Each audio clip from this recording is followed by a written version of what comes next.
He was a horse that overcame adversity and shone through. Shamardal pouring it on, gallops on relentlessly.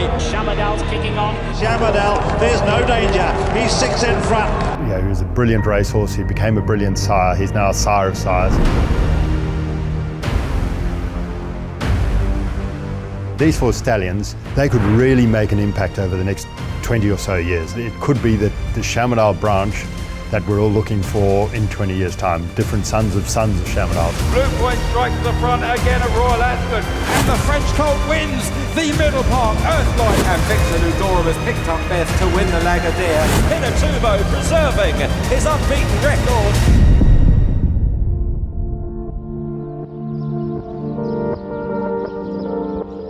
He was bred at Watercress Farm in Kentucky and was presented for sale as a weanling at the November sales in America and actually failed to meet his reserve. And shortly after that, he was diagnosed as a wobbler and was the subject of an insurance claim, which was paid out. The insurers took him over and they did a deal with an adjuster who treated the horse, and he sent him over to Tattersall's to be sold. He only realised 50,000 guineas at the sales, not because of any previous condition he had, but he happened to have a bad scope at the sale. So Michael Goodbody, who was acting for Sheikh Maktoum Al Maktoum, saw through that and bought the horse and obviously sent him off to Mark Johnson to train as a 2-year-old. And they're off, 6 furlongs in front of them. Shamardal in an orange jacket is going to lead them through the early stages. He was immediately a very good 2-year-old. He was unbeaten as a 2-year-old. He won his debut up in the north of England where Mark trains. Shamardal has absolutely routed these. He's quick enough, 1.5 out, and quickly put the race in the pocket, and Shamardal a comfortable winner here. Then he went to Goodwood and he won the Richmond Stakes Group 2,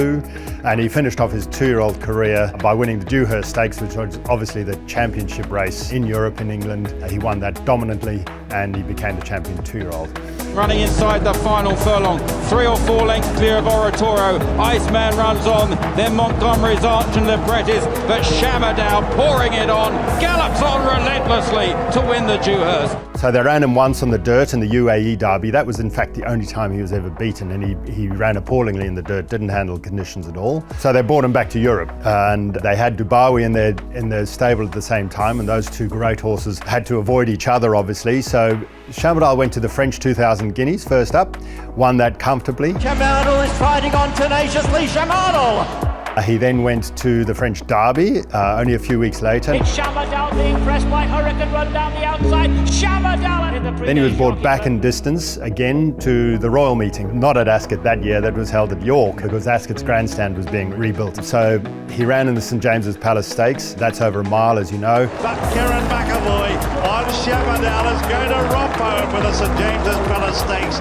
It's Shamardal by 4. He was then headed for the Eclipse Stakes only a few weeks later, and leading into the Eclipse Stakes he fractured a fetlock, and that saw him retire. So it was a short career, but it was a fantastic career. Unbeaten in 6 starts. He was in fact never beaten on the turf.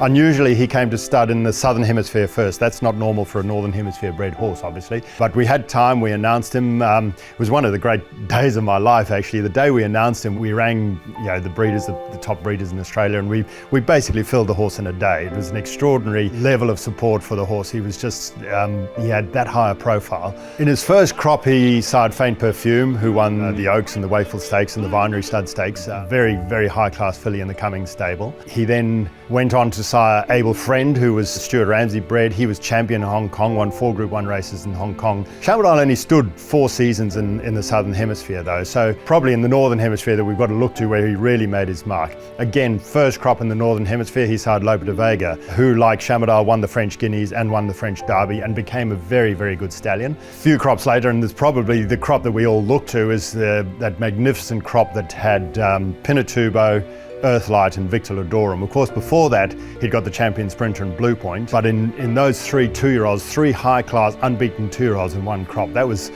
towards the end of Shamardal's career, but wow, what an impact they're going to make.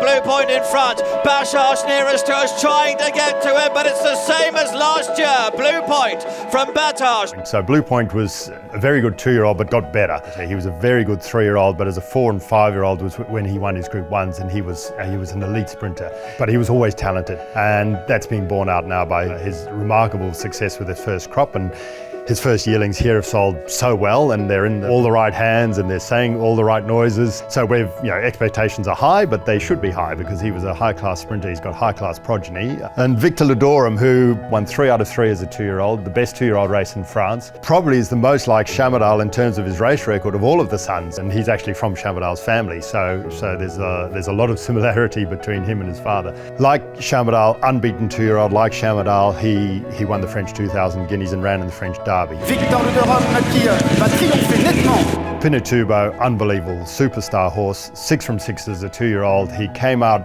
right at the beginning of the season, went through Royal Ascot, won the Chesham Stakes in record time at Royal Ascot, progressed through into Group 3 company, Group 2 company and Group 1 company. So he won the National Stakes in Ireland by 9 lengths. That was the defining juvenile performance of our time according to Timeform. But it's Pinatubo accelerating away in the Goffs Vincent O'Brien National Stakes. What a performance! So then Earthlight, he was unbeaten as a 2-year-old as well. He started in France, obviously trained in France. He won 5 on the trot as a 2-year-old. He won the Middle Park Stakes in course record time. Now they've been racing at Newmarket since 1641, so to break a course record at that track is no mean feat. Earthlight beginning to get there from Golden Horn, and the French Colt wins.